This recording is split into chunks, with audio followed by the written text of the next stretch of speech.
Sudah saatnya Indonesia untuk memilih.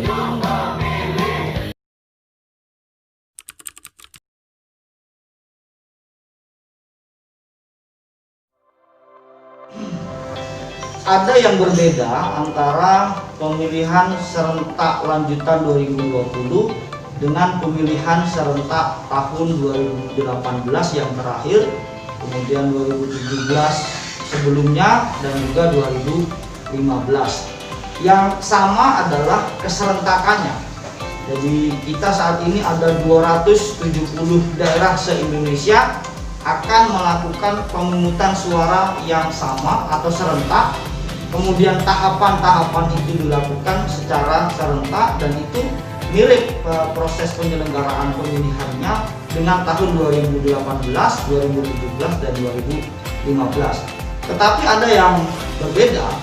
Pada pemilihan serentak lanjutan 2020 ini kita mengalami semacam musibah yang kita sebut sebagai bencana non alam, gitu ya.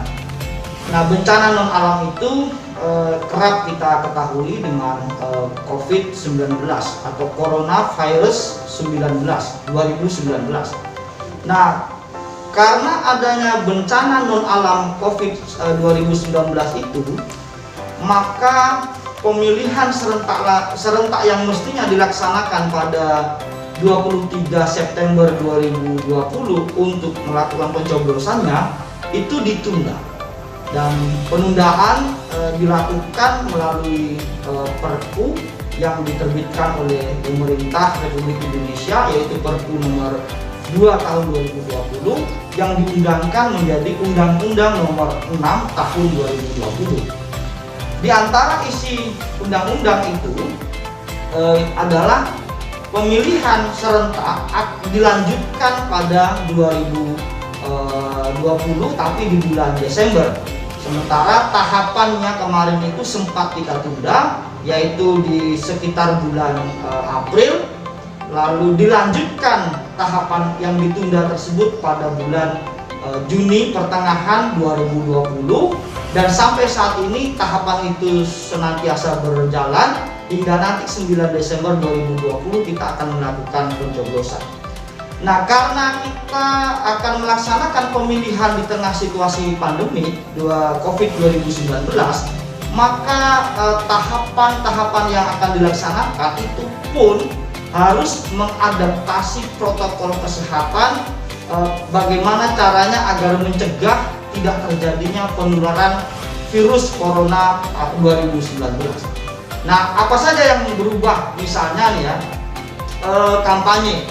Kalau di pemilihan serentak 2018, 17, dan 15 itu ada misalnya rapat umum, ada misalnya kampanye konser musik, ada kampanye perlombaan, ada kampanye misalnya donor darah secara serentak misalnya yang dikoordinasi oleh paslon atau tim kampanye. Nah, model-model kampanye seperti itu pada pemilihan serentak lanjutan 2020 sudah dilarang sama sekali. Artinya tidak boleh lagi ada kegiatan kampanye berupa rapat umum. Kemudian misalnya ada pertemuan terbatas atau tatap muka ya. Nah, pertemuan terbatas atau tatap muka atau dialog itu masih diperkenankan. Namun yang berbeda, kalau dalam kondisi normal pesertanya bisa 1.000 sampai 2.000 orang, itu untuk pertemuan terbatas saja. Sementara di era COVID, di kondisi kita sedang dalam kondisi bencana ini, pertemuan terbatas hanya diikuti oleh maksimal paling banyak 50 orang. Kemudian harus menjaga jarak paling kurang 1 meter, menyiapkan protokol kesehatan seperti misalnya harus ada pengukur suhu tubuh, kemudian menggunakan hand sanitizer, menyiapkan cuci tangan gitu ya, dan seterusnya. Tidak di pertemuan terbatas dilakukan di rumah atau di ruangan atau di gedung dan seterusnya. Berbeda sama sekali. Kemudian nanti pada saat debat, dulu masih boleh mengajak katakanlah misalnya pendukung lah ya atau supporter. Di era pandemi saat ini itu tidak diperkenankan lagi. Di debat kandidat hanya melibatkan paslon, kemudian Bawaslu, KPU, dan maksimal 4 orang dari tim kampanye. Sangat terbatas sekali. Tentu ini yang sangat berbeda ya.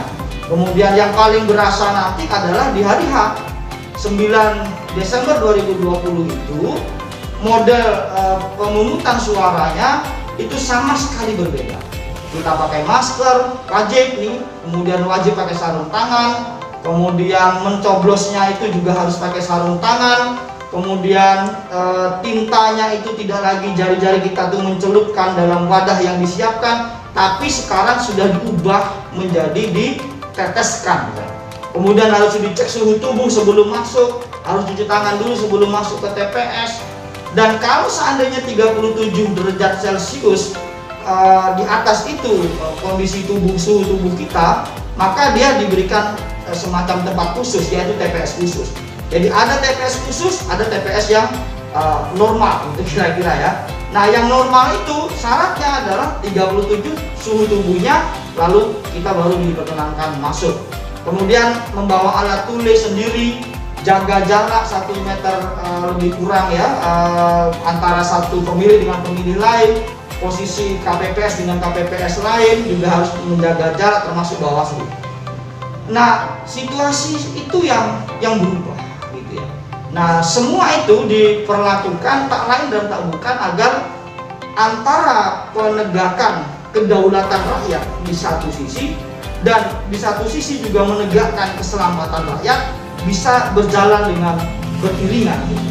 Jadi orientasinya adalah kedaulatan rakyat tetap diberi salurannya secara konstitusional, tetapi keselamatan rakyat juga harus dijamin bagaimana agar tidak terjadi penularan corona atau COVID 2019.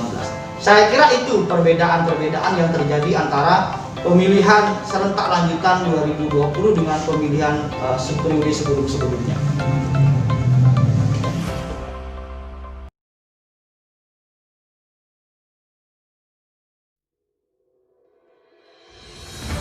Ya, partisipasi pemilih tanpa melibatkan angkatan muda itu sesuatu yang mustahil. Dalam setiap periode pemilu, dalam setiap periode perubahan zaman, dalam ruang demokrasi, senantiasa kaum muda, anak-anak muda itu memiliki peran strategis dalam melakukan upaya-upaya penguatan demokrasi atau pendalaman demokrasi di setiap rentang waktu sejarah. Kalau kita tarik ke belakang, sejak Indonesia awal merdeka, mengisi kemerdekaan, kemudian era reformasi misalnya, sampai terjadilah proses pemilu yang demokratis sampai saat ini. Dalam proses itu, anak muda, pemuda senantiasa memiliki peran strategis.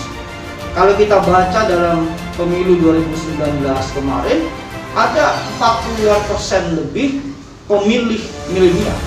Pemilih milenial tentu sangat identik dengan pemilih muda, di mana anak-anak muda itu memiliki karakter yang dinamis, karakter yang kritis, karakter yang progresif, senantiasa berupaya untuk mencari sesuatu yang ideal, tidak mudah untuk dikooptasi, tidak mudah untuk diiming-imingi politik uang misalnya, dan juga imbalan berupa materi lainnya.